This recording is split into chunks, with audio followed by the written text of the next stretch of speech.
મારું નામ રાજ છે। હું નોકરી શોધી શોધીને થાકી ગયો હતો, પણ કોઈએ મને કામ ન આપ્યું। ઘરે મારી પત્ની અને બાળકો 2 દિવસથી ભૂખ્યા હતા। ઘરની પરિસ્થિતિથી કંટાળીને મેં ભીખ માંગવાનું શરૂ કર્યું, જેથી થોડા પૈસા ભેગા થાય અને આજે પત્ની અને બાળકોને ખાવાનું ખવડાવી શકું। પરંતુ લોકો મને ગાળો આપવા લાગ્યા, કહેવા લાગ્યા કે જવાન છો તો ભીખ માંગો છો, શરમ નથી આવતી?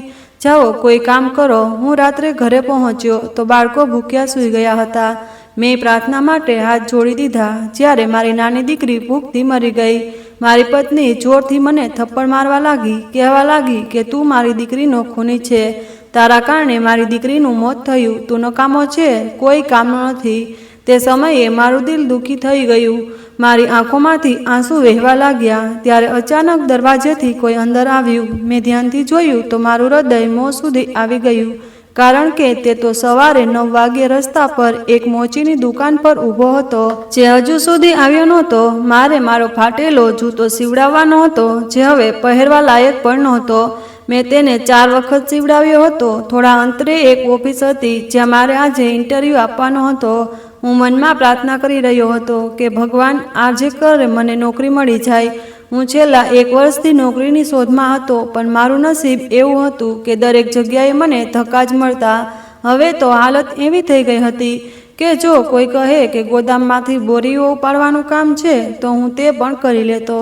મારી 6 મહિનાની દીકરી નિર્બળ થઈ ગઈ હતી।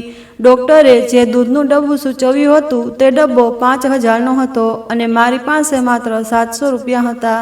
મારી પત્નીએ થોડી વાર પહેલાં ફોન કર્યો હતો, કહેવા લાગી કે રાજ, દીકરીને રાતથી તાવ છે, તેણે કંઈ પણ ખાધું નથી, તેનું દૂધ ખતમ થઈ ગયું છે અને મારા શરીરમાં તો પહેલેથી જ લોહીની ઉણપ છે। મારી બીમારીના કારણે હું તેને મારું દૂધ પણ નથી પીવડાવી શકતી। જો આજે ગમે તે થાય, તું દૂધ જરૂર લઈ આવજે।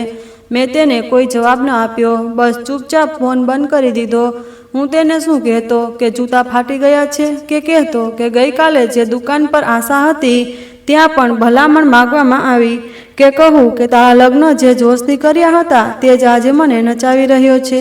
મેં તેને કંઈ ન કહ્યું, કારણ કે કંઈ કહેવાની હિંમત જ નહોતી। મોચીએ પોતાની દુકાન ખોલી તો મેં જૂતા તેના હવાલે કરી દીધા। તેણે મારી સામે જોઈને હસ્યું, જાણે ઓળખતો હોય કે હું અઠવાડિયામાં ઓછામાં ઓછું 2 વાર આવું છું।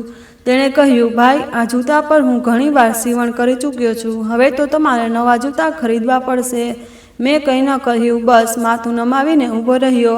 થોડીવાર પછી તેણે જૂતા સીવીને પાછા આપી દીધા। મેં 3 વાર ખિસ્સામાં હાથ નાખ્યો, 700માંથી 20 કાઢીને તેને આપ્યા અને બાકીના પાછા ખિસ્સામાં મૂકી દીધા, જાણે કોઈ કિંમતી ખજાનો હોય। ઓફિસનો સમય થઈ ગયો હતો। મેં મારી સીવી સંભાળી અને બિલ્ડિંગ તરફ ચાલી નીકળ્યો। લિફ્ટ બગડેલી હતી। સીડીઓ ચડતા ચડતા મારો શ્વાસ ફૂલી ગયો। રિસેપ્શન પર બેઠેલા છોકરાએ મારું નામ પૂછ્યું અને થોડીવાર પછી પાછો આવીને કહેવા લાગ્યો, સર, તમારા ક્ષેત્ર માટે હાલમાં કોઈ જગ્યા ખાલી નથી, પણ જો કોઈની ભલામણ હોય તો કદાચ વાત બની શકે। મેં હસીને માથું હલાવ્યું અને પાછો વળી ગયો। આજે પણ ના જ મળી। આજે પણ દરવાજો બંધ હતો। પાછા ફરતા માર્કેટ નજીક એક ભિખારી દેખાયો। તે રસ્તાની બાજુમાં બેઠો હતો। તેનો ચહેરો કાળીથી ભરેલો હતો, કપડાં ખૂબ જૂના અને ફાટેલા હતા, હાથમાં કટોરો હતો। લોકો આવતા હતા, કેટલાક 100, કેટલાક 50 તો કેટલાક 10ની નોટ તેને કટોરામાં નાખીને જતા રહેતા। મેં તેને 1 કલાક સુધી બેસીને જોયો। તેના કટોરામાં નોટોનો ઢગલો થતો જતો હતો, સિક્કા પણ ખણખણતા હતા।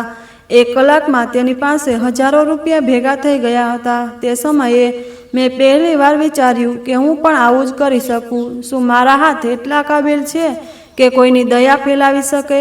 મારી પત્નીનો ફોન ફરી આવ્યો। તેના અવાજમાં વિનંતી હતી, ગુસ્સો નહોતો, ફક્ત દર્દ હતું। તેણે કહ્યું, રાજ, પરી દીકરીનો તાવ વધી રહ્યો છે, બીજું કંઈ ન લાવો, પણ દૂધ જરૂર લઈ આવજો। મારી બાજુથી રોટલી નહીં, બસ તે ડબ્બો હોવો જોઈએ। હું થોડીવાર ચૂપ રહ્યો, પછી સામે કોલસાવાળા પાસે ગયો। કોલસો હાથમાં લીધો, બંને હથેળીઓ પર ઘસ્યો અને પછી તે કાળીક મારા ચહેરા પર લગાવી દીધી। મારું દિલ ધડકી રહ્યું હતું, પણ ચહેરો હવે શાંત હતો। મેં મારી સીવી ફોલ્ડ કરીને રાખી દીધી અને ખિસ્સામાંથી જૂનો રૂમાલ કાઢીને રસ્તા પર બિછાવી દીધો અને તેના પર બેસી ગયો। જિંદગીમાં પહેલીવાર હાથ આ રીતે ઊંચા કર્યા, ત્યારે દિલ અંદરથી કાપી રહ્યું હતું, આંખોમાંથી આંસુ નીકળી રહ્યા હતા। પણ અવાજ ન નીકળ્યો. લોકોએ દયા ખાધી, કોઈએ 20 આપ્યા તો કોઈએ 50 આપ્યા. અડધા કલાકમાં મારી પાસે 1000 રૂપિયા થઈ ગયા હતા. થોડી જ વારમાં તે રકમ મારા હાથમાં હતી, જે હું કદાચ એક અઠવાડિયાની મજૂરીથી પણ ન કમાઈ શકત. તે પળે હું જીવતો હતો, પણ અંદર ક્યાંક મરી રહ્યો હતો. મેં તે પૈસા ખિસ્સામાં નાખ્યા અને ઝડપથી ઘર તરફ નીકળી પડ્યો. ચહેરા પર લાગેલી કાળી રૂમાલથી સાફ કરી, પણ દિલ પર લાગેલી કાળી કેવી રીતે ભૂસાઈ? વારંવાર ખિસ્સામાં હાથ નાખીને પૈસા ગણતો હતો, જાણે યકીન જ ન આવતો હોય કે થોડા જ કલાકોમાં આ કેવી રીતે શક્ય થયું. પણ દરેક પગલે મનનો ભાર વધતો જતો હતો. ઘરના દરવાજે પત્ની રાહ જોતી ઊભી હતી. મારો ચહેરો જોઈને તે પહેલાં કંઈ બોલવાથી ખચકાઈ, પણ જેવો મેં દૂધનો ડબ્બો તેના હાથમાં આપ્યો, તેની આંખોમાં આંસુ આવી ગયા. તેણે કહ્યું, આભાર રાજ, તું ડબ્બો લઈ આવ્યો. ડૉક્ટર કહેતો હતો કે જો આજે તેને દૂધ નહીં મળે તો નબળાઈથી કંઈ પણ થઈ શકે. મેં તેની સામે જોયું. તેની આંખોમાં તે પ્રાર્થના હતી જે કદાચ હું મારા માટે માગવા પણ લાયક નહોતો. મને ભલે 1000 રૂપિયા મળ્યા હતા અને થોડા પૈસા મારી પાસે હતા, પણ બાકીના પૈસા મેં અલગ અલગ વિસ્તારોમાં જઈને માગી લીધા હતા. ત્યારે જ મારી પાસે 5000 ભેગા થયા અને દીકરી માટે દૂધનો ડબ્બો ખરીદી લીધો. મારી પત્નીએ દૂધ તૈયાર કર્યું અને ફીડરથી તેને પીવડાવવાનું શરૂ કર્યું. હું એક બાજુ બેસીને તેને જોતો રહ્યો હતો. અંદર ક્યાંક કંઈક તૂટી રહ્યું હતું. તે રાત્રે જ્યારે બધા સૂઈ ગયા, હું ચૂપચાપ છત પર આવી ગયો. આકાશ શાંત હતું, જાણે મારી આત્મા પણ શાંત હોય. તે જ લોકો સૂતા હશે જેમની પાસે મેં આજે મદદ માગી હતી. મેં આંખો બંધ કરી દીધી અને એક પળ માટે મને એવું લાગ્યું કે હું તેમની બરાબરમાં બેઠો છું. તે જ રાત જેણે માતા પિતાના મૃત્યુ પછી બધી જવાબદારીઓ સંભાળી લીધી હતી. બહેનના લગ્ન કરાવ્યા હતા, પોતાના પૈસા ભેગા કરીને શિક્ષણ પૂરું કર્યું હતું, અને આજે આ હાલ. સવાર થઈ તો દીકરીની તબિયત થોડી સારી લાગી રહી હતી. પત્નીએ કહ્યું, જો ઉપરવાળાએ આપણી પ્રાર્થના સાંભળી લીધી. મેં તેની વાત કાપી નાખી અને કહ્યું, હા, ઉપરવાળાએ આપણી પ્રાર્થના સાંભળી લીધી, પણ આપણે રસ્તો સાચો પસંદ કર્યો. મારી પત્ની થોડી વાર ચૂપ રહી, પછી ધીમેથી બોલી, શું બીજો કોઈ રસ્તો બચ્યો હતો? આપણે બધું જ કરી જોયું હતું. આ સાચું હતું. મેં મજૂરી કરી, બાળકોને ભણાવ્યા, દરેક ઓફિસે ગયો, રિક્ષા ચલાવી, પાર્ટ ટાઈમ કામ કર્યા, પણ જ્યારે દરેક જગ્યાએ ભલામણની દિવાલ ઊભી થાય તો કહો, એ ઇન્સાનને કોણ સહારો આપે જે ફક્ત પોતાની મહેનત પર ભરોસો રાખે? તે દિવસે પણ હું સીવી સાથે ઘરેથી નીકળ્યો હતો. ધૂપ તેજ થતું જતો હતો, શરીર થાકેલું હતું અને ચહેરા પર ગઈકાલની કાળીના નિશાન હજુ પણ અંદરથી ડોકાતા હોય તેમ લાગતું હતું. હું એક જગ્યાએ ગયો, ત્યાં જવાબ મળ્યો કે તમારા ક્ષેત્રના લોકો તો લાઈનમાં ઊભા છે. જો કોઈની ભલામણ હોય તો વાત આગળ વધી શકે. મેં પૂછ્યું, મહેનત, અનુભવ, આ બધું તમે લોકો નથી જોતા? રિસેપ્શન પર બેઠેલો છોકરો હસવા લાગ્યો, કહેવા લાગ્યો, આ બધું નથી ચાલતું ભાઈ, ઓળખાણ ચાલે છે. દિલે ઈચ્છા થઈ કે જોરથી ચીસ પાડું, પણ બસ ચૂપચાપ બહાર નીકળી ગયો. તે સાંજે બજારમાં એક જૂનો મિત્ર મળ્યો, કોલેજનો સાથી હતો. ગાડીમાં બેઠો ફોન પર વ્યસ્ત હતો. મને જોઈને હસવા લાગ્યો, કહેવા લાગ્યો, અરે યાર, તું અહીં આજકાલ શું કરે છે? મેં નજર ચોરીને કહ્યું, બસ નોકરીની શોધ ચાલુ છે. તેણે કંઈ ન કહ્યું, બસ ગાડીનો કાચ ઊંચો ચડાવ્યો અને નીકળી ગયો. હું રસ્તાની બાજુમાં ઊભો રહીને ઘણીવાર તેને જોતો રહી ગયો. ન શંકા હતી, ન ઈર્ષા, બસ એક થાક હતો જે શરીર સાથે ચોંટી ગયો હતો. સાંજ સુધી ધૂપે પરસેવો નિતારી દીધો હતો અને હાથમાં ફક્ત તે જ જૂનું લિફાફું બચ્યું હતું જેમાં સીવીની છેલ્લી નકલ હતી. તે રાત્રે મેં મારી પત્નીને જૂઠું બોલ્યું કે કહ્યું, આજે ઇન્ટરવ્યૂ સારું ગયું, કદાચ જલ્દી કોલ આવશે. તે ખુશ થઈ ગઈ. તેણે રોટલી બનાવી, થોડી દાળ હતી, અમે બંનેએ સાથે ખાવાનું ખાધું. પણ હું રાત્રે જાગતો રહ્યો, નીંદર ન આવી. દિલમાં ફક્ત એક જ સવાલ હતો, જો કાલે ફરી પૈસા ન થયા તો શું થશે? શું હું ફરી કટોરો ઉપાડીશ? શું ફરી મારે ચહેરા પર કાળી લગાવીશ? રાતના અડધા ભાગમાં મેં પહેલીવાર હાથ જોડ્યા, પ્રાર્થના કરી. હું ફક્ત એક પિતા હતો જે હાર માનવા તૈયાર નહોતો. પ્રાર્થના કરતાં મેં કહ્યું, હે ભગવાન, જો મારું આવું જ નસીબ લખવાનું હતું તો મને આવી આશા કેમ આપી? જો હું તારા દરવાજાનો ભિખારી છું તો લોકોના દરવાજે કેમ જઈ રહ્યો છું? તું ઈચ્છે તો કાલે મારા દરવાજે મદદ મોકલી શકે છે, પણ જો તારી મરજી આજ છે તો મને ધીરજ આપ, જેથી હું ઓછામાં ઓછું મારી દીકરીને ભીખ માગીને ન ખવડાવું. મારા આંસુ ઓશિકા ભીંજવી રહ્યા હતા. પણ દિલમાં એક સુકૂન ઉતરતું જતું હતું, જાણે તે પ્રાર્થના સાંભળી લેવાઈ હોય. કદાચ તે શાંતિ હતી જે નવા તોફાન પહેલાં છવાઈ જાય છે. સવારે જ્યારે મારી પત્નીએ દરવાજો ખોલ્યો ત્યારે મારા હાથમાં તે જ જૂનો લિફાફો હતો અને ખિસ્સામાં 500 રૂપિયા હતા. પણ દિલમાં શાંતિ હતી, ન આશા હતી ન નિરાશા, બસ એક ઊંડી શાંતિ. રસ્તા પર નીકળ્યો તો સૂરજે તાપ ન આપ્યો, બલકે જાણે શરમાતો હોય. હું વિચારતો હતો કે આજે ક્યાં જઈશ, ક્યાં ફરી ના સાંભળીશ, કયો દરવાજો ખખડાવીશ જ્યાં મને ભલામણ વિના સંભાળવામાં આવે. 2 કલાક પછી હું માર્કેટ નજીકના ચાના ઠેલા પર બેઠો હતો. એક હાથમાં ચા હતી, બીજા હાથમાં સીવી. સામે તે જ ભિખારી બેઠો હતો જેને મેં પરમ દિવસે જોયો હતો. તેનો ચહેરો આજે પણ કાળો હતો. ખબર નહીં ધુમાડાની રાખ હતી કે કોલસાની કાળી, પણ તેની આંખો સફેદ હતી, એટલી સફેદ જાણે વર્ષોથી ભૂખે આંખોની બધી ચમક ચૂસી લીધી હોય. હવે ફક્ત સફેદી બચી હતી. તે કટોરો આગળ ધરતો હતો અને કંઈક બબડતો હતો. લોકો ઊભા રહીને તેને પૈસા આપતા હતા, કોઈ સિક્કા આપતું, કોઈ નોટ. કોઈએ તો 500 રૂપિયાની નોટ પણ આપી દીધી. એક સ્ત્રી આવી, તેના બાળકે કહ્યું, મમ્મી જુઓ, આ બાબા તો કાળા થઈ ગયા છે. સ્ત્રીએ બાળકને ઠપકો આપ્યો, કટોરામાં પૈસા નાખ્યા અને ચાલી ગઈ. મેં ગણતરી શરૂ કરી.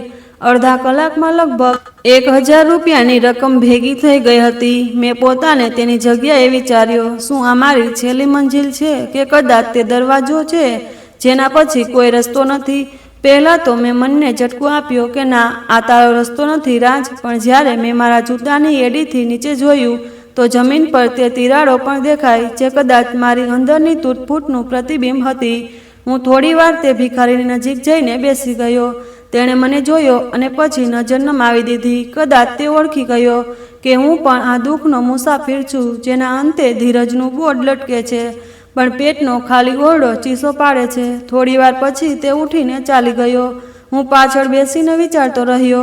દિલે કહ્યું આ ખોટું છે, પણ પેટે કહ્યું ખોટું એ છે કે તારી દીકરી બીમાર છે અને તારી પાસે કોઈ રસ્તો નથી. મેં આંખો બંધ કરી અને તે દ્રશ્ય યાદ આવ્યું જ્યારે પત્નીએ કહ્યું હતું, મારા માટે કંઈ ન લાવતો, પણ દીકરીના દૂધનો ડબ્બો જરૂર લઈ આવજે. તે એક માનો અવાજ હતો અને માના અવાજને ફક્ત પિતા જ સમજી શકે. જ્યારે તેના હાથ ખાલી હોય, હું ઊભો થયો. નજીકની દુકાનેથી કોલસો ખરીદ્યો. ખિસ્સામાં કાપડ હતું અને દિલમાં શરમ. એક વેરાન ખૂણે જઈને હાથો પર કોલસો ઘસ્યો અને પછી તે કાળી ચહેરા પર લગાવી. નજીકના અરીસામાં મેં મારો ચહેરો જોયો તો તે ઓળખવાનો ઇનકાર કરી રહ્યો હતો. આ હું નહોતો, પણ કદાચ મારે તે જ બનવું પડે જે મારી દીકરીને જીવન આપી શકે. મેં બજારની બાજુમાં બેસીને રૂમાલ બિછાવ્યો. એક પણ શબ્દ ન બોલ્યો, ન હાથ ફેલાવ્યા, બસ માથું નમાવીને બેસી ગયો. આંખોમાંથી આંસુ ટપકવા લાગ્યા. પહેલી નોટ 20 રૂપિયાની આવી, પછી કોઈ આવ્યું 50 રૂપિયા મૂકીને ચાલ્યું ગયું. એક માણસે આવીને 100 રૂપિયાની નોટ આપી અને મારી તરફ જોઈને થોડીવાર ઊભો રહ્યો, જાણે સમજી ગયો હોય, પછી ચાલ્યો ગયો. મેં આંખો બંધ કરી અને એ બધા ચહેરા યાદ આવ્યા જે ક્યારેય મારી ખૂબ નજીક હતા અને આજે કોઈ એર કન્ડિશન ઓફિસમાં બેઠા મારી લાચારી પર દયા ખાતા હશે. અડધા કલાકમાં મારી પાસે લગભગ 1000 થઈ ગયા અને એ બધા લોકો જેઓ મારા રૂમાલમાં નોટો મૂકી રહ્યા હતા તેમને કદાચ ખબર નહોતી કે તેઓ એક પિતાની ઇજ્જત ખરીદી રહ્યા હતા. ત્યારે મને મારી દીકરીનો ચહેરો યાદ આવ્યો. તે નબળી સાંસો, તે નાના હાથ જે હજુ પૂરેપૂરું ખુલવાનું પણ નથી શીખ્યા. મેં માથું નમાવી દીધું. જ્યારે સૂરજ ઢળ્યો, મેં રૂમાલ સમેટ્યો, પૈસા ગણ્યા અને ચહેરા પરની કાળીક સાફ કરવાનો પ્રયત્ન કર્યો. ઘરે પાછો ફર્યો તો મારી પત્ની રાહ જોતી હતી. તેણે કોઈ સવાલ ન કર્યો, બસ પૈસા લઈને બજાર જવાની તૈયારી કરવા લાગી. દીકરી રડી રહી હતી. મેં તેને ખોળામાં ઉઠાવી, તેના કપાળે ચુંબન કર્યું અને લાગ્યું કે તે હવે પહેલા કરતાં થોડી સારી લાગે છે. મારી પત્નીએ જતા જતા કહ્યું, રાજ તું ખામોશ છે, કંઈ થયું છે? મેં જૂઠું ન બોલ્યું, બસ ચૂપચાપ માથું હલાવ્યું, ના ન કરી, ફક્ત ખામોશ રહ્યો. કારણ કે કેટલાક સત્ય એટલા કડવા હોય છે કે જીભ તેને વ્યક્ત નથી કરી શકતી.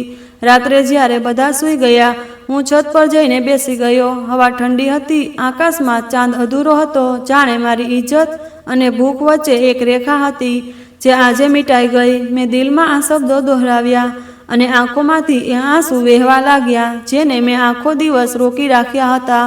કારણ કે પિતાની આંખો નબળી નથી હોતી, પણ ભીની જરૂર થઈ જાય છે. મારી પત્ની પાછી ફરતા દીકરીને દૂધ મળ્યું. તેને ઘણા દિવસો પછી પહેલી વાર નીંદરમાં હસતી દેખાઈ. તેના નાના હોઠ પર મુસ્કાન ફેલાઈ ગઈ, જેમાં જીવનની રોનક પાછી આવતી લાગી. મારી પત્નીએ મારા ખભા પર હાથ મૂક્યો અને કહેવા લાગી, ઉપરવાળાનો આભાર, આપણી દીકરી સાજી થઈ જશે. હું હસવા લાગ્યો અને જવાબ ન આપ્યો. દીકરીને જોવા લાગ્યો. તે નબળા હાથોથી ફીડર પકડીને દૂધ પી રહી હતી, જાણે લડાઈ જીતીને થાકી ગઈ હોય. પણ મારા અંદર એક તોફાન ચાલી રહ્યું હતું. શરીર બેઠું હતું, પણ આત્મા ક્યાંક બીજા ઓરડામાં જતો રહ્યો. માની અદાલત બેસી ગઈ હતી અને હું તેનો ગુનેગાર બનીને ઊભો હતો. મારી પત્ની ખુશીથી ખાવાનું બનાવી રહી હતી, ચૂલાની આગમાં ચમચી ચલાવતી હતી અને તેના અવાજોમાં એ સુકૂન છુપાયેલું હતું જેની હું વર્ષોથી રાહ જોતો હતો. પણ હું જાણતો હતો કે આ સુકૂન ખરીદેલું હતું, એની કિંમત ચૂકવવામાં આવી હતી. ઇજ્જતની કિંમત. રાત્રે બધા સૂવા ગયા. મેં ઓરડાની લાઇટ બંધ કરી દીધી અને ચૂપચાપ દિવાલના પડછાયામાં ઊભો રહ્યો. ઓરડામાં અંધારું હતું, પણ મારા અંદર એક રોશની જાગી રહી હતી. એ રોશની જે અંધારાને ખંજવાળે છે, જેને આપણે માં કહીએ છીએ. આ તે શું કર્યું? ગઈકાલ સુધી જે ભિખારીને અજીબ નજરે જોતો હતો, આજે તેની જગ્યા લઈ લીધી. તે કેટલી મહેનત કરી હતી, દિવસ રાત એક કરી દીધા હતા. શું આ દિવસ માટે આવા સપના જોયા હતા? તારી દીકરીને ખોળામાં લઈને ફૂટપાથ પર ભીખ માગવા માટે? આ સવાલો મારા અંદર ગૂંજવા લાગ્યા, જાણે કોઈ અદાલત બેસાડીને મારો ચુકાદો સંભળાવી રહ્યું હોય. મેં આંખો બંધ કરી તો ફરી એ દ્રશ્ય સામે આવ્યું. મારો કાળો ચહેરો, બિછાવેલો રૂમાલ અને એ લોકો જે પૈસા નાખી રહ્યા હતા. જાણે હું કોઈ ઇન્સાન નહીં, દયાનું કારણ હોવ. મેં મારા હાથ જોયા, જેમણે ક્યારેય પેન પકડી હતી. આજે એ જ હાથ કટોરો પકડી લીધો. ગઈકાલ સુધી ડઝન જગ્યાએ સીવી આપતો હતો, આજે એ જ હાથ નમેલા માથા સાથે આંખોથી માંગી રહ્યા હતા. મારી પત્નીનો અવાજ આવ્યો, રાજ, સૂઈ જા. સવારે વહેલું નીકળવાનું છે ને? મેં કહ્યું, હા, સૂવું તો છે, પણ હું જાણતો હતો કે નીંદર નહીં આવે. હું બિછાને પર પડ્યો હતો. દીકરી મારી સાથે હતી. મારા અંદર જાણે કોઈ વારંવાર કાનમાં કહેતું હોય કે ભીખ માગીને પૈસા કમાવાથી પેટ ભરાય છે, પણ એ પ્રાર્થના નથી, બધું આ બની જાય છે. મેં કરવટ લીધી અને છત તરફ જોવા લાગ્યો. ત્યાં ફક્ત પંખો ચાલતો હતો, પણ મને એ છત યાદ આવી જ્યાં ગઈકાલ હું બેસીને આકાશને સવાલો કરતો હતો. આજે હું પોતાની જાતને સવાલ કરતો હતો. મેં પોતાને સમજાવવાનો પ્રયત્ન કર્યો કે આ બધું મજબૂરી હતી. તારી પાસે કોઈ રસ્તો નહોતો. તારી દીકરી બીમાર હતી. તું પિતા છે તે શું કર્યું? પણ અંદરના અવાજે કહ્યું, હા, તું પિતા છે, પણ ઇજ્જત વિના શું તું તારી દીકરીને એ જ શીખવાડીશ કે મુશ્કેલ સમયમાં સિદ્ધાંતો છોડી દે? મારા દિલે જ્યારે કહ્યું કે મારી દીકરી મરી રહી હતી તો સિદ્ધાંતો નહીં, દવા જોઈએ. મેં ફરી કહ્યું, તો કાલે પણ દવા જોઈશે, પરમ દિવસે પણ, અને દરેક વખતે. શું તું આ જ કરીશ? ક્યાં સુધી રાજ, ક્યાં સુધી? હું ઊભો થઈને બેસી ગયો. અંધારામાં હાથથી પાણીની બોટલ શોધી એક ઘૂંટ પાણી પીધું, પણ ગળું હજુ સૂકું હતું. હું જાણતો હતો કે આ તરસ આ પાણીથી નહીં જાય. આ તરસ ઇજ્જતની હતી, જેણે મેં જાતે જ માટીમાં દફનાવી દીધી હતી. પહેલીવાર દિલમાં વિચાર આવ્યો કે જો ઉપરવાળાએ મને દીકરી આપી છે, તો શું તે મને ક્યારેય પાછી લઈ શકે છે? મેં હાથ જોડવા માટે કોઈ પ્રાર્થના ન માંગી, બસ આકાશ તરફ જોયું અને દિલમાં ફક્ત એક જ શબ્દ હતો, હું થાકી ગયો છું, હવે તો કોઈ રસ્તો બતાવો અથવા હિંમત છીનવી લો. આકાશ શાંત હતું, જાણે મારી અંદરની અદાલતનો જજ ચૂપચાપ મુકદ્દમો સાંભળી રહ્યો હોય. ફેસલો કદાચ સવારે સાંભળવાનો હતો. જ્યારે નીંદર આવી ત્યારે સપના ન હતા, ફક્ત ખાલી ઓરડાની ગૂંજ સાથે લાવી હતી. જ્યારે આંખ ખુલી તો સૂરજ બારીના કાચમાંથી ડોકાતો હતો. પત્ની ચા બનાવી રહી હતી. દીકરી હસતી હતી અને હું એ જ હતો જેણે ગઈકાલે ઇજ્જત વેચી દીધી અને આજે એક પિતાની જેમ ફરી નીકળવા તૈયાર હતો. પણ એક ફેર હતો, આજે દિલમાં તડપ ન હતી, ડર હતો. ક્યાંક આ સુકૂન વધુ સમય ન ટકે, કારણ કે અંદરની અદાલત હજુ બંધ નહોતી થઈ અને હું ગુનેગાર હતો. સવારની રોશની ઓરડામાંથી જળજળા આવી રહી હતી અને મારી દીકરીની મુસ્કાન ઓરડામાં ગૂંજી રહી હતી. મારી પત્નીએ ચાનો કપ આપ્યો અને કહ્યું, આજે દીકરીને તાવ પણ નથી અને હાસ્ય પણ પાછું આવ્યું છે. તેણે કહ્યું, રાજ, તે ખૂબ મોટો સહારો આપ્યો. મેં ચાનો ઘૂંટ લીધો. હોઠ પર હળવી મુસ્કાન આવી, પણ અંદર એ જ શાંતિ હતી. રાતની અદાલતનો ફેસલો હજુ સંભળાયો ન હતો અને મેં ફેસલો સાંભળ્યા વિના જ ગુનાનો રસ્તો અપનાવી લીધો હતો. તે દિવસે મેં ફરી કોલસો ખરીદ્યો, ચહેરો કાળો કર્યો, એ જ જૂનો રૂમાલ બિછાવ્યો અને ફૂટપાથ પર જઈને બેસી ગયો. આ હવે મારો રૂટીન બનતું જતું હતું. પહેલો દિવસ મુશ્કેલ હતો, બીજો દિવસ સરળ થયો અને ત્રીજા દિવસે મેં અનુભવ્યું કે હું આ કામમાં નિપુણ થતો જઈ રહ્યો છું. લોકો આવે છે, પૈસા નાખે અને ચાલ્યા જાય. હું માથું નમાવીને આંસુ વહાવતો રહું છું. હવે હું જાણી ગયો હતો કે કયા વિસ્તારમાં વધુ દયા મળશે, કઈ ગલીમાં સહાનુભૂતિવાળા લોકો રહે છે અને ક્યાં સમયે વધુ ભીડ હોય છે. 2 અઠવાડિયા વીતી ગયા. રોજ 5-6 કલાકથી વધુ બેસતો અને દરરોજ એક સારી રકમ લઈને પાછો આવતો. ક્યારેક 5,000 રૂપિયા તો ક્યારેક 2,000 રૂપિયા, ક્યારેક 3,000 રૂપિયા અને ક્યારેક તેનાથી પણ વધુ. હવે પૈસા એટલા થઈ ગયા હતા કે પત્નીએ દીકરીના કપડાં બદલી નાખ્યા હતા. નાનું ફ્રીજ પણ આવી ગયું હતું. રસોડામાં રાશન ભરાઈ ગયું હતું. ઘરમાં સુકૂન હતું, પણ મારા અંદર કાંઈ નહોતું. રોજ રાત્રે જ્યારે બધા સૂઈ જતા, હું છત પર જતો. હવામાં એ શાંતિ, આકાશમાં એ જ નિઃશબ્દ સવાલો. ક્યારેક મારું દિલ કહેતું કે આ સવાલો સામાન્ય છે, આ ખુશી જૂઠી છે. ક્યારેક વિચારતો કે શું હું ખરેખર એટલો નબળો છું કે એક દિવસની ભૂખે મને મારા સિદ્ધાંતોથી બેદખલ કરી દીધો. પણ બીજા દિવસે સવારે જ્યારે દીકરીના ગાલને સ્પર્શ કરીને હસતો તો એ બધા વિચારો દમ તોડી દેતા. એક પિતા માટે દીકરીનું હાસ્ય બધું જ હોય છે અને હું એ બધું હાંસલ કરી ચૂક્યો હતો, જે મારી મહેનત વર્ષોમાં ન આપી શકી. એ દિવસોમાં દીકરીના રમકડા વધી ગયા હતા. રસોડામાં સુગંધ પાછી આવી હતી. પત્નીએ કહ્યું, હું વિચારું છું કે જો આગળ આવું ચાલ્યું તો થોડા મહિનામાં આપણે એસી ખરીદી લઈશું. મેં હસીને કહ્યું, હા જરૂર. પણ આ મુસ્કાન પાછળ એ માણસ છુપાયેલો હતો જે રોજ પોતાની લાશ ઉપાડીને બજારમાં બેસતો, જેથી લોકો તેના પર દયા કરે, તેને ખરીદી લે. મને યાદ છે, એક રાતે મારી દીકરી મારી છાતી પર સૂતી હતી અને હું તેની સાંસો ગણતો હતો. દરેક સાંસ એક સાથે પળવતી હતી. હું મારી લાચારી વિશે વિચારતો હતો. શું આ બધું પૂરતું છે? શું એક પિતા ફક્ત બાળકોનું પેટ ભરીને પિતા બની જાય? ના, હું જાણતો હતો કે કંઈક વધુ હોય છે, ઇજ્જત, સુકૂન. પણ હું તે ગુમાવી ચૂક્યો હતો. જ્યારે પેટ ભરાઈ ગયું તો મારી આત્મા ભૂખી રહી. અંદર એક ચીસ હતી જે રોજ ગળું દબાવીને શાંત કરી દેવાતી અને બહાર હું એ પિતા બની ગયો હતો જેની દીકરી ખુશ હતી પણ જે પોતે ક્યાંય જીવતો ન હતો. અને કદાચ આ જ સૌથી મોટો ફરેબ છે. જ્યારે તું જીવતો હોય છે પણ ફક્ત સાંસોની હદ સુધી, બાકી બધું મરી જાય છે. બપોરનો તેજ ધૂપ હતું અને હું ફૂટપાથ પર બેસી ગયો. આજે પણ એ જ રસમ નિભાવી રહ્યો હતો. ચહેરા પર કાળી, જમીન પર રૂમાલ અને હાથમાં કટોરો. આંખો જમીન તરફ હતી. હવે હાથ ઉઠાવવાની જરૂર નહોતી રહી. લોકો મને ઓળખવા લાગ્યા હતા. કેટલાક દયા ખાઈને આવતા, કેટલાક આદતથી મજબૂર, કેટલાક શાયદ મનની તસલ્લી માટે. હું હવે શહેરના નકશા પર એક કાયમી નિશાન બની ગયો હતો. તે દરમિયાન ફોન વાગ્યો. ખિસ્સામાંથી કાઢીને જોયું. એક અજાણી કંપનીનો નંબર હતો. મેં બેદિલીથી કોલ રિસીવ કર્યો.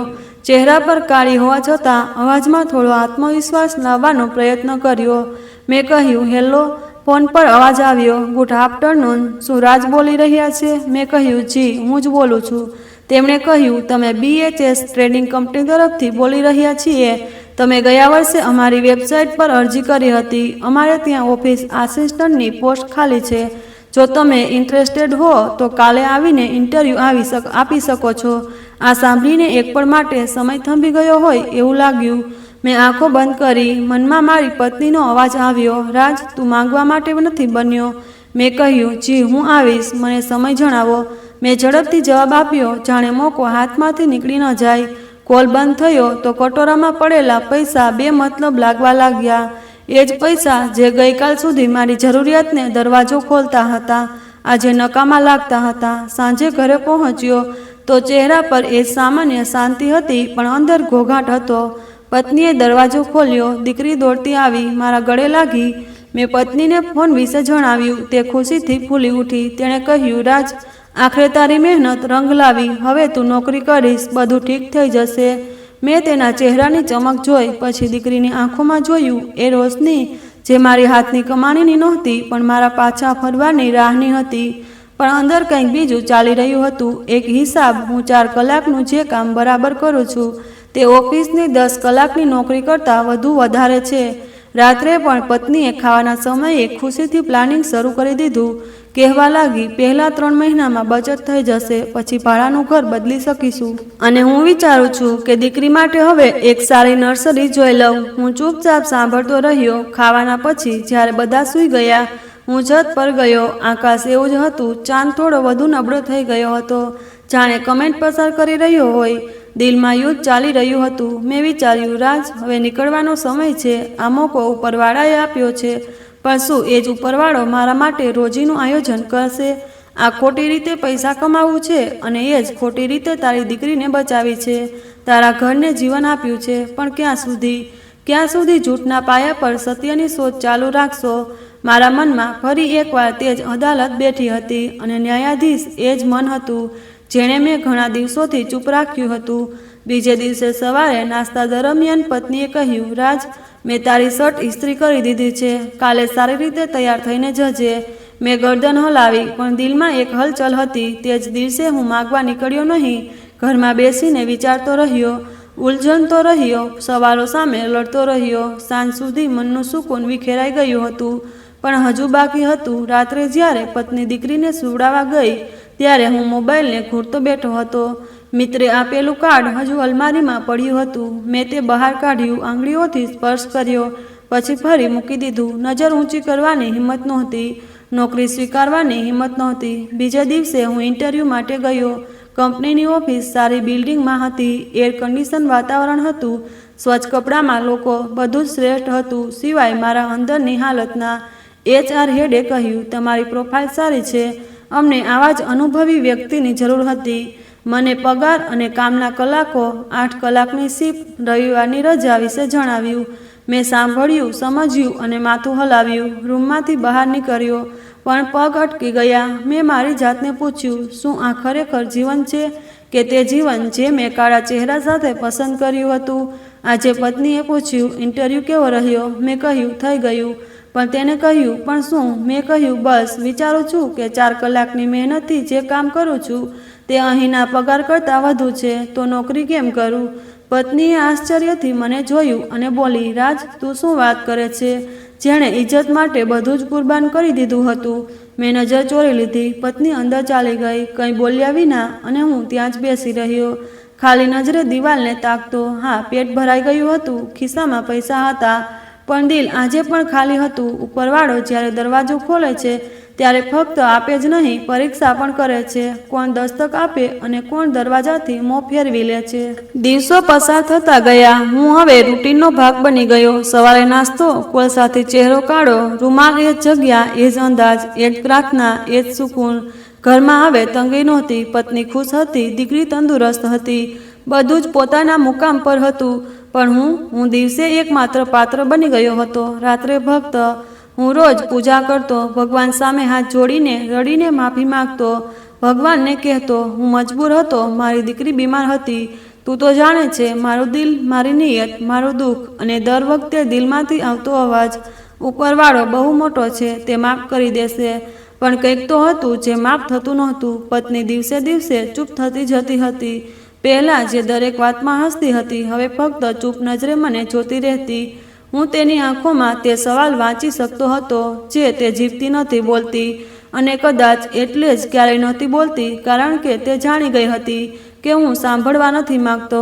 એક રાત્રે હું મારી પ્રાર્થનામાં મગ્ન હતો, ત્યારે પાછળથી પત્નીનો ધીમો અવાજ આવ્યો, ભગવાન સામે પ્રાર્થના કરતા પહેલાં તારી નિયત સુધારી લે. આવી પ્રાર્થના સ્વીકારાતી નથી. મારું દિલ કાપી ગયું. મેં ભગવાન તરફ જોઈને દિલમાં કહ્યું, મારી નિયત તો સાચી છે, બસ હાલાત ખરાબ છે. પણ તે દિવસે પહેલી વાર લાગ્યું કે કદાચ હું મારી જાતને જૂઠું બોલવા લાગ્યો છું. મજબૂરી શબ્દ મને એટલો ટેકો આપતો હતો કે જાણે તે જ મારી છત હતી. હું મારા દરેક નિર્ણયને આજ પડદામાં છુપાવી દેતો હતો. રોજ પ્રાર્થનામાં માફી માગીને મારા ગુનાહોને હળવા કરવાની કોશિશ કરતો હતો. પણ સચ્ચાઈ શું હતી? મારી આત્મા હવે ભારે થતી જતી હતી. ક્યારેક હું મારી દીકરીને ખોળામાં લેતો, તેનો ચહેરો જોતો અને દિલમાં વિચારતો કે શું આ જ મુસ્કાન મારા પશ્ચાતાપનું કારણ છે, કે મારી આજમાઈશનું? પત્ની ઘણીવાર રાત્રે દીકરી સાથે સૂતી અને હું જાગતો રહેતો, છત પર બેસીને તારાઓ સાથે વાતો કરતો, પોતાની જાતને દલીલો આપતો કે બધા આવું જ કરે છે, શું ફરક પડે છે? હું તો ઉપરવાળા પાસે માફી માગી લઉં છું, પ્રાર્થના કરું છું, ગરીબોને ખાવાનું આપું છું. એક દિવસ પત્નીએ કહ્યું, રાજ, મેં ઉપરવાળા પાસે માગ્યું હતું કે તું પાછો આવી જા, પણ મેં એ નહોતું માગ્યું કે તું પોતાને ગુમાવી દે. હું ચૂપ રહ્યો, કારણ કે આ સાચું હતું. હું ખરેખર ખોવાઈ ગયો હતો. મારા સિદ્ધાંતો, મારું આત્મસન્માન, મારી ઓળખ, બધું જ. અને વિચિત્ર વાત એ હતી કે જેટલું મારું પેટ ભરાતું ગયું એટલી જ મારી આત્મા ખાલી થતી ગઈ. રોજ ઘરમાં કંઈક નવું આવતું, ક્યારેક વાસણ, ક્યારેક પંખો, ક્યારેક મોબાઈલ, પણ મારી રાતો બેચેન થઈ ગઈ હતી. એક દિવસ પ્રાર્થના પછી મારી દીકરી મારી સાથે રમતી હતી. તેણે મારો ચહેરો સ્પર્શીને કહ્યું, પપ્પા, તમે સવારે કાળા કેમ થઈ જાઓ છો? હું ચોંકી ગયો. પત્નીએ તરત જ દીકરીને ચૂપ કરી દીધી અને મને જોયું. મારી આંખોમાં કંઈ બોલવાની પરવાનગી નહોતી, ન હિંમત હતી. પત્નીએ કહ્યું, દીકરી પણ હવે સમજવા લાગી છે, રાજ. આજે તે પૂછે છે, કાલે કોઈ બીજો સવાલ પૂછશે ત્યારે તું શું કરીશ? મેં કહ્યું, જ્યાં સુધી તે મોટી થાય ત્યાં સુધી જોઈ લઈશું. પત્નીએ ધીમેથી કહ્યું, ના રાજ, તે એ વિચારીને રસ્તો પસંદ કર્યો કે તું મજબૂર છે, પણ હવે તું આ કામનો આદી થઈ ગયો છે. મજબૂરી ખતમ થઈ ગઈ, પણ તું નથી રોકાયો. મારી પાસે કોઈ જવાબ નહોતો. મેં પત્નીથી નજર ચોરી લીધી અને દીકરી તરફ જોયું. તે રમકડા સાથે રમતી હતી. તેની સારી તબિયત, તેના હાસ્યથી ભરેલું બાળપણ, પણ મારામાં એક ખામી ફેલાતી જતી હતી. આંખોમાંથી આંસુ વહેતા હતા. મેં કહ્યું, હે ભગવાન, જો હું ખોટો છું તો કોઈ નિશાની આપ, કોઈ ઈશારો આપ કે હું રોકાઈ જાઉં, પાછો વળું. પણ જો આ જ રસ્તો તારો છે તો સુકૂન આપ, જેથી હું આ બોજ સાથે જીવી શકું. પણ કોઈ જવાબ ન આવ્યો. સવાર થઈ, બધું એમ જ હતું. સૂરજ નીકળ્યો, ચહેરા પર કોલસો લગાવ્યો, બજાર ગયો, રૂમાલ બિછાવ્યો, અને થોડી જ વારમાં 1000-2000 મારી સામે રાખવામાં આવ્યા. મેં દિલમાં કહ્યું, આજ મારી તકદીર છે, આજ મારી નોકરી છે. પણ દિલના કોઈ ખૂણે એક પ્રાર્થના દબાયેલી ચાલતી હતી, હે ભગવાન, જો મારો રસ્તો તારી વિરુદ્ધ છે તો મને આઝમાઈશમાં નાખ, પણ સાવધાન તો કરજે. આ રીતે રાતના 2 વાગ્યા. આકાશમાં ચાંદ નહોતો. હવા અટકી ગઈ હતી. રૂમમાં ગાઢ શાંતિ હતી. ફક્ત પંખાનો હળવો અવાજ સિવાય હું ઊંઘમાં હતો. કદાચ કોઈ સ્વપ્ન જોતો હતો. અચાનક મને પત્નીની જોરદાર ચીખ સંભળાઈ, રાજ, ઊઠ, આપણી દીકરી શ્વાસ નથી લઈ રહી. મેં ઝાટકાથી આંખો ખોલી. તેની આંખોમાં ડર જોયો અને પછી દીકરી તરફ જોયું, જે પત્નીના ખોળામાં ચૂપચાપ પડી હતી. તેનો ચહેરો સફેદ હતો, આંખો બંધ, હોઠ નીલા પડી ગયા હતા. મેં કહ્યું, ના, આવું ન થઈ શકે. હું બબડાયો અને પાગલની જેમ દીકરીને ખોળામાં ઉઠાવી લીધી. તેની નાજુક ગરદન મારી બાહોમાં ઢળી રહી હતી. મેં કહ્યું, પરી, ઉઠ બેટા, મારી જાન, આંખો ખોલ. તો તારા પપ્પા આવી ગયા છે. પત્ની પણ રડતી હતી, ચીસો પાડતી હતી, અને હું કંઈ સાંભળી શકતો નહોતો. મારી દીકરી, જેના માટે મેં બધું કુરબાન કર્યું હતું, જે મારી મજબૂરીની દલીલ હતી, મારા ગુનાહનું કારણ હતી, તે હવે મારી સામે નિર્જીવ પડી હતી. હું તેને લઈને આંગણામાં આવી ગયો. આકાશ શાંત હતું. મેં તેને જમીન પર મૂકી, મારા કપડાથી તેનો ચહેરો સાફ કર્યો અને હાથ જોડીને આકાશ તરફ જોયું. હે ભગવાન, તે આ શું કર્યું? તે મારી દીકરી જ લઈ લીધી. હું તો ફક્ત જીવવા માંગતો હતો, મારી દીકરીને હસતી જોવા માંગતો હતો. મારી આંખોમાંથી આંસુ વહેવા લાગ્યા અને શરમનો ભાર પણ. મેં કહ્યું, આ જ મારી સજા છે? નહીં, જે મેં કર્યું, જે રસ્તો પસંદ કર્યો, મને લાગ્યું કે તું મને માફ કરી દેશે, પણ તું તો મારી નિયત જાણે છે. મારી નિયત ક્યારેય સીધી નહોતી. હું જૂઠ બોલતો રહ્યો, પ્રાર્થના કરતો રહ્યો, જૂઠ સાથે પૂજા કરતો રહ્યો. પત્ની મારી નજીક આવીને બેસી ગઈ. તેણે મારો હાથ પકડ્યો, પણ તે પોતે પણ કાંપતી હતી. તેણે કહ્યું, આજે તે કહ્યું હતું કે બધું ઠીક થઈ જશે, પણ જો મારી દીકરી નથી રહી.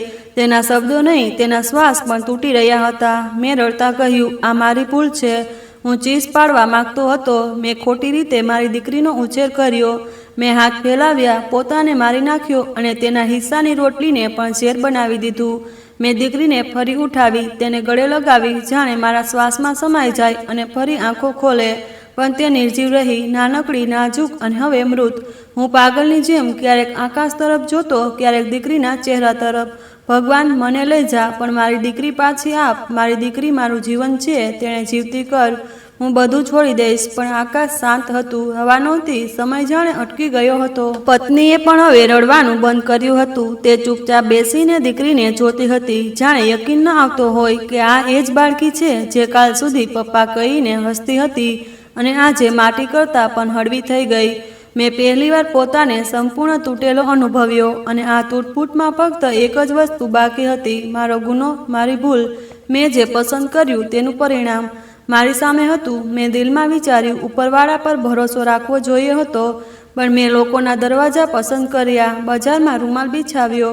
મેં ઉપરવાળાએ આપેલી અક્કલને જૂઠમાં દફનાવી દીધી અને હવે ઉપરવાળાએ મારી દીકરી છીનવી લીધી. હું રડતા રડતા થાકી ગયો. પત્ની હવે દીકરીના વાળમાં હાથ ફેરવતી હતી, જાણે એવું વિચારતી હોય કે કોઈ ચમત્કાર થઈ જાય, ઉપરવાળો અમારા પર રહેમ કરે, અમને માફ કરે. તે બાર બાર રડતા કહેતી, હે ભગવાન, ફક્ત એકવાર મારી દીકરીને જીવતી કર. આ એ પળ હતી જે મારી હંડીઓમાં ઉતારી ગઈ અને આ કદાચ આ સત્ય મારી આખરી આશા બનવાનું હતું. રાત્રે કેટલી વાર સુધી હું આંગણાની ઠંડી જમીન પાસે બેસી રહ્યો. દીકરીને સીને લગાવીને આંખોમાંથી આંસુ વહેતા હતા, હોઠ પર કામતી પ્રાર્થના હતી અને દિલમાં બે અવાજ ફરિયાદ જે કદાચ આકાશના કોઈ દરવાજે ટકરાતી હતી. પત્ની મારી સાથે હતી, દીકરી મારા ખોળામાં હતી, એ જ નાજુક શરીર, એ જ શાંત ચહેરો. હું વાર વાર કહેતો હતો, પરી બેટા, મારી જાન, પપ્પાની વાત સાંભળ, એકવાર આંખો ખોલ, એકવાર.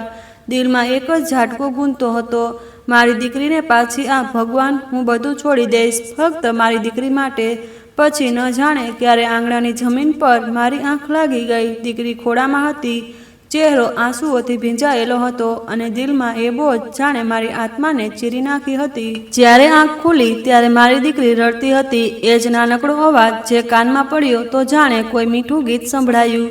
મેં ઝટકાથી આંખો ખોલી, સામે જોયું તો પરી મારી બાજુમાં પડી હતી. તે જીવતી હતી, સંપૂર્ણ ગરમ શ્વાસો સાથે. પત્ની ઝડપથી મારી નજીક આવી અને પરીને ખોળામાં લઈ લીધી. તેણે કહ્યું, રાજ, તને શું થયું છે? રાત્રે તું આંગણામાં સૂઈ ગયો હતો, દીકરીને લઈને તું પણ કાંપતો હતો, તું ઠીક તો છે ને? મેં ચૂપચાપ દીકરી તરફ જોયું. તેની આંખો સંપૂર્ણ ખુલ્લી હતી. તે રડતી હતી, જાણે તેને ભૂખ લાગી હોય, જાણે દુનિયા તેનું ફરી સ્વાગત કરતી હોય. મારા હોઠમાંથી અવાજ ન નીકળ્યો, ફક્ત આંખોમાંથી આંસુ વહેવા લાગ્યા. પણ આ આંસુ કોઈ શોકના નહોતા, આ શુક્રના હતા. મારી દીકરી જીવતી હતી. મેં કાપતા અવાજે પત્નીને પૂછ્યું, આ બધું સ્વપ્ન હતું? તેણે આશ્ચર્યથી મને જોયું અને કહ્યું, રાજ, તું શું વાતો કરે છે? તને તો કંઈ થયું નથી ને? બલકે તું રાત્રે કોઈ સ્વપ્ન જોઈને ડરી ગયો હતો. જ્યારે હું બહાર આવી ત્યારે તું ઊંઘમાં પણ રડતો હતો. પત્નીની વાતો સાંભળીને મેં હાથથી મારો ચહેરો સ્પર્શ્યો. એ જ પરસેવો, એ જ આંસુ, પણ દિલમાં હવે કંઈક બીજું હતું. મેં કહ્યું, આ સ્વપ્ન હતું, આ પરેશાની, આ ઠંડી જમીન, એ શાંત દીકરી, બધું સ્વપ્ન. પણ જે હકીકત આ સ્વપ્ને મને આપી તે કોઈ સામાન્ય સબક નહોતો. મેં પત્ની તરફ જોયું, જે પરીને દૂધ પીવડાવતી હતી, તેના કપાળ પર ચમકતું સુકૂન, તેના ચહેરા પર માતાનો ભરોસો. અને હું ફક્ત ઉપરવાળા સામે હાથ જોડીને બેસી ગયો. મેં કહ્યું, ઉપરવાળા, તે મને એક મોકો આપ્યો, એક મહેરત આપી, એક ઈશારો આપ્યો. મેં હાથ જોડીને પૂજા શરૂ કરી. મેં કહ્યું, તે મને જગાડી દીધો. હું પ્રાર્થના કરતો હતો, ભગવાનનો આભાર માનતો હતો, કારણ કે ક્યારેક સ્વપ્નનો હકીકત કરતાં વધુ શક્તિશાળી હોય છે અને તે આપણને એવો સબક આપી જાય છે જે સેંકડો લોકો પણ નથી આપી શકતા. પત્નીએ કહ્યું, બસ રાજ, આ બધું ખતમ કર. મેં હા કહીને માથું હલાવ્યું. મેં કહ્યું, હા, આજ પછી કંઈ પણ એવું નહીં કરું. ત્યારબાદ મેં કટોરો હાથમાં ન લીધો, કોલસો ન ખરીદ્યો, રૂમાલ ન બિછાવ્યો. આ સ્વપ્ને મારી પાસેથી બધું છીનવીને બધું આ પાછું આપી દીધું. અને હવે મને યકીન થઈ ગયો હતો કે ઉપરવાળાએ સ્વપ્નમાં મને જગાડ્યો છે તો તે હકીકતમાં પણ મને રસ્તો નવો આપી શકે છે. કારણ કે જ્યારે માણસ પાસે આપવા માટે કંઈ ન હોય ત્યારે તેના હિસ્સાને નિવાડો પણ ઝેર બની જાય છે. અને મારી પરી, મારી દીકરી આજે પણ જીવતી છે, કારણ કે ઉપરવાળાએ મને માફ કરી દીધો હતો. સવારનો પ્રકાશ બારીમાંથી અંદર આવતો હતો અને આજનો સૂરજ કંઈક અલગ હતો. તેની કિરણોમાં એ ઉજાસ હતી જે મારા દિલના અંધકારને ધીમે ધીમે સ્પર્શી રહ્યો હતો. મારી દીકરી હવે સંપૂર્ણ સુકૂનથી સૂતી હતી અને પત્નીએ પહેલીવાર એવા સુકૂનથી મને જોયું, જાણે વર્ષો પછી કોઈ માતાએ પોતાના પતિને ફરી પિતા બનતો જોયો હોય.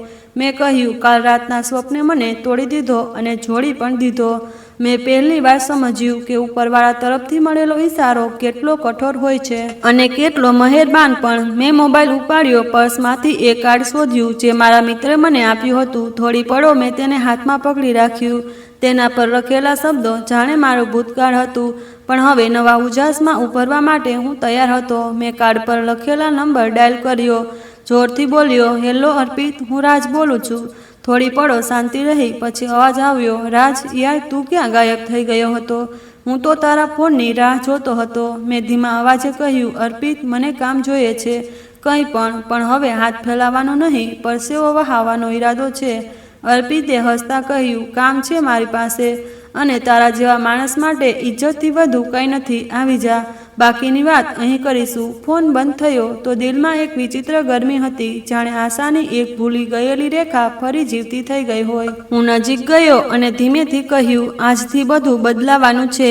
મેં અર્પિતને ફોન કર્યો, તેની સાથે કામ શરૂ કરું છું. પત્ની અટકી ગઈ, મને જોયું અને બિનજરૂરી શબ્દો વિના આંખોથી પ્રાર્થના કરવા લાગી. તેની શાંતિએ મને એ હિંમત આપી જે કદાચ 1000 શબ્દો કરતાં પણ વધુ હતી. એ દિવસે હું તૈયાર થયો, એ જ જૂની શર્ટમાં. જ્યારે ઓફિસ પહોંચ્યો તો અર્પિતે મને ગળે લગાવીને સ્વાગત કર્યું. તેણે કહ્યું, તું ભિખારી નથી, ફરી મહેનતુ માણસ છે. કંપનીનું વાતાવરણ સાદું હતું પણ ઇજ્જત હતી. અર્પિતે મને ઓફિસ આસિસ્ટન્ટની પોસ્ટ પર રાખ્યો, સાથે કોમ્પ્યુટર અને મેનેજમેન્ટની ટ્રેનિંગનું વચન આપ્યું. પહેલીવાર મેં કોઈ જગ્યાએ બેસીને પોતાને જીવવા લાયક અનુભવ્યું. સાંજે જ્યારે પાછો આવ્યો તો હાથમાં પગાર નહોતો, પણ દિલમાં એ સુકૂન હતું જે વર્ષોથી ગુમ હતું. પત્નીએ દરવાજો ખોલ્યો. મારી દીકરી મારા પગને વળગી પડી. મેં તેને ખોળામાં ઉઠાવી અને ફીડર પોતે પકડીને તેના મોંમાં લગાવ્યું. મારી પત્નીએ આંખોથી જોયું. તે કહેવા માંગતી હતી પણ તેની પાસે શબ્દો નહોતા. તે દિવસે સુકૂનથી બેસીને ભોજન કર્યું. ભોજન ન વધુ હતું ન ઓછું, બસ સુકૂન હતું જે કોઈ કિંમતે ન મળે. રાત્રે જ્યારે પત્ની દીકરીને લોરી સંભળાવતી હતી, હું આંગણામાં આકાશ તરફ જોતો હતો. એ જ આકાશ જે ઘણી રાતો સુધી મારા સવાલોથી ભરેલું હતું, આજે ખાલી હતું, જાણે જવાબ આપી ચૂક્યું હોય. મેં આંખો બંધ કરી અને દિલથી કહ્યું, હવે હું કાળું નહીં લગાવું, કટોરો હાથમાં નહીં ઉઠાવું, ફૂટપાથ પર નહીં બેસું. હવે મારા હાથ ફક્ત પ્રાર્થના માટે ઉઠશે અને ફક્ત ઉપરવાળા સામે જ નમશું. આ નવી સવાર હતી, નવો સફર હતો અને નવો રસ્તો હતો, જેના પર કદમો થાકશે પણ આત્મા ક્યારેય નહીં થાકે. અર્પિતની કંપનીમાં નોકરી કરતા 6 મહિના વીતી ગયા. મેં દરેક દિવસે મારી ભૂલની માફી સમજ્યો. એક કુરબાની, એક સફાઈ, ફૂટપાથ પર કટોરો, એ કાળો ચહેરો, બધું હવે ભૂતકાળની ધૂનમાં ક્યાંક ગાયબ થઈ ગયું હતું, પણ મારી ફાઇલમાં હંમેશ માટે સેવ થઈ ગયું હતું. મારી જવાબદારી ઓફિસ આસિસ્ટન્ટની હતી, પણ મેં તેને ઇજ્જતથી નિભાવી. સમયસર ઓફિસ જતો, દિલ લગાવીને કામ કરતો. એક દિવસ અર્પિતે મારા ખભે હાથ મૂક્યો અને કહ્યું, રાજ, હવે તું ફક્ત આસિસ્ટન્ટ નથી, મારો લેફ્ટ હેન્ડ છે. આવતા મહિનાથી તું સેલ્સ મેનેજર તરીકે કામ સંભાળીશ. હું ચૂપ રહ્યો અને ઉપરવાળાનો આભાર માન્યો. મેં અર્પિતને પણ આભાર ભરી નજરે જોયો. દિલમાં એક વિચિત્ર સુકૂન આવી ગયું. ઉપરવાળાએ મને ફક્ત નોકરી જ નહીં, ઇજ્જત પણ પાછી આપી. મહોલ્લામાં એ જ લોકો જે મને પહેલાં તરસ ભરી નજરે જોતા હતા, હવે નમસ્કાર કરતા, સલાહ માગતા, આશીર્વાદ આપતા. મને લાગતું કે જાણે મારી ઓળખે ફરી શ્વાસ લેવાનું શીખી લીધું હોય. મારી પત્નીના ચહેરા પર પણ હવે સુકૂન પાછું આવી ગયું. પરી હવે શાળાએ જવા લાયક થઈ ગઈ હતી. જ્યારે તે પોતાની શાળાની કોપી મારી સામે મૂકીને કહેતી, પપ્પા, મારી પ્રાર્થના પૂરી થઈ, ત્યારે હું ફક્ત માથું નમાવી દેતો. પણ એક વચન હતું જે મેં પોતાની જાત સાથે કર્યું હતું, હું ક્યારેય કોઈને સલાહ નહીં આપું કે માગવાનો રસ્તો અપનાવે. જે ગરીબો ખરેખર મોહતાજ હોય તેમના ઘરે હું ચૂપચાપ રાશન મોકલી દઉં છું, તેમની મદદ કરું છું, તેમના બાળકોની શાળાની ફી ભરી દઉં છું. પણ ક્યારેય નથી કહ્યું કે બીજાની જેમ બની જા, કારણ કે હું જાણું છું માગવાની આદત રોટલીથી નહીં, ઇજ્જતથી વંચિત કરે છે. જ્યારે રસ્તામાં એ જગ્યા આવે જ્યાં હું રૂમાલ બિછાવીને બેસતો હતો, ત્યારે હું ગાડીનો કાચ બંધ કરી દઉં છું. શરમને કારણે નહીં, પણ એટલે કે દિલ તૂટે છે. એ રાત હવે ત્યાં નથી, પણ યાદો છે, પસ્તાવો છે અને સૌથી વધુ શુક્ર છે. ક્યારેક રાતના સન્નાટામાં હું છત પર જઈને બેસું, આકાશને જોઉં તો એ જ સાદા શબ્દો દિલમાંથી નીકળે છે. સબર ક્યારેય ખાલી નથી જતું અને માફી ક્યારેય રદ નથી થતી. સમય વીતી ગયો. મારી દીકરી હવે ઘણી મોટી થઈ ગઈ, શાળાની હોશિયાર વિદ્યાર્થીની. મારી પત્ની હજુ પણ મારા બાજુની તાકાત બની રહી. મારી ચૂપ પ્રાર્થનામાં ઘણીવાર મને જુદા જુદા કોલેજો અને NGOમાં આમંત્રણ મળતું. રાજ મલ્હોત્રા, જે ગરીબોમાંથી ઉઠીને ઇજ્જતની ખુરશી સુધી પહોંચ્યો. પણ જ્યારે હું બોલતો તો મારા શબ્દોમાં ગર્વ નહોતો, ફક્ત સચ્ચાઈ હતી. હું કહેતો, મજબૂરી ગુનો નથી, પણ ખોટી રીતે પૈસા કમાઈને આદત બનાવી લેવી એ આત્મહત્યા જેવું જ છે. નવયુવાનોની આંખોમાં સવાલો હોય, કેટલાક યકીન ન કરે, કેટલાક આશ્ચર્યથી મને જોતા. હું તેમને એક કિસ્સો સંભળાવતો જે હું ક્યારેય નથી ભૂલી શકતો. એક સમય હતો જ્યારે હું ચહેરા પર કાળી લગાવીને ફૂટપાથ પર બેસતો, હજારો રૂપિયા કમાતો, પણ એક રાત સ્વપ્નમાં મારી દીકરી મરી ગઈ. હું ચીસો પાડતો રહ્યો, રડતો રહ્યો અને સવારે જ્યારે આંખ ખુલી તો મારી દીકરી જીવતી હતી. ત્યારે મને ઉપરવાળાની મહેતલનો અર્થ સમજાયો. મેં બધું છોડી દીધું, મહેનતની નોકરી લીધી, સમય લાગ્યો, પણ આજે જે સુકૂન છે તે હજારોની નોટોમાં નથી. ઇજ્જતથી રોટલી છે. હું કહેતો, જે બીજાને આપવાનો હકદાર ન હોય તેના માટે પૈસા ઝેર બની જાય અને સ્વપ્ન ક્યારેય હકીકત બની જાય છે. સ્વપ્નો ફક્ત સમજવા માટે આવે છે. જો ન સમજો તો સ્વપ્નમાં જે થાય તે હકીકત પણ થઈ શકે. મહેફિલ શાંત થઈ ગઈ. કેટલીક આંખોમાં આંસુ હોય, કેટલીક આત્માઓ હળવી થઈ જતી. મને યકીન હતો કે જો મારી વાર્તા એક પણ માણસને ખોટું કામ કરવાથી બચાવી લે તો કદાચ મારી માફી સ્વીકારાઈ જાય. છેલ્લે જ્યારે હું એ જગ્યાએથી પસાર થયો જ્યાં હું રૂમાલ બિછાવતો હતો, ત્યાં એક નવો ભિખારી બેઠો હતો. તેના ચહેરા પર કાળું હતું, આંખોમાં આશા હતી અને હાથમાં કટોરો હતો. હું અટકી ગયો, ખિસ્સામાંથી કંઈક કાઢ્યું. પૈસા નહીં, મારું કાર્ડ હતું, એક નોકરીનો પત્તો, એક દરવાજો. મેં ઝૂકીને તે ભિખારીને કહ્યું, હું પણ ક્યારેક તારી જેમ અહીં બેસતો હતો. બસ એકવાર ઉપરવાળાએ દરવાજો ખોલ્યો. તું ઈચ્છે તો તું પણ બહાર નીકળી શકે છે. ભિખારીની આંખોમાં એ જ આશ્ચર્ય હતું જે ક્યારેક મારી આંખોમાં હતું અને દિલમાં એ જ શુક્ર હતો. મારી યાત્રા હવે પૂર્ણ થઈ ગઈ. મારી વાર્તાથી હું તમને આ સંદેશ આપવા માગું છું કે મહેનતથી કમાવું શીખો, મજબૂરીને તમારું હથિયાર ન બનાવો. મિત્રો, આશા છે કે તમને અમારી વાર્તા ગમી હશે. જો વાર્તા ગમી હોય તો વિડીયોને લાઈક કરો. જો ચેનલ પર નવા હો તો ચેનલને સબસ્ક્રાઈબ કરો અને હા, નોટિફિકેશન બેલને જરૂર દબાવો જેથી આગલું અપડેટ સૌથી પહેલાં તમને મળે. કમેન્ટ કરવાનું ભૂલતા નહીં અને હાઈપનું બટન બાજુમાં આવે તે પણ જરૂરથી દબાવજો.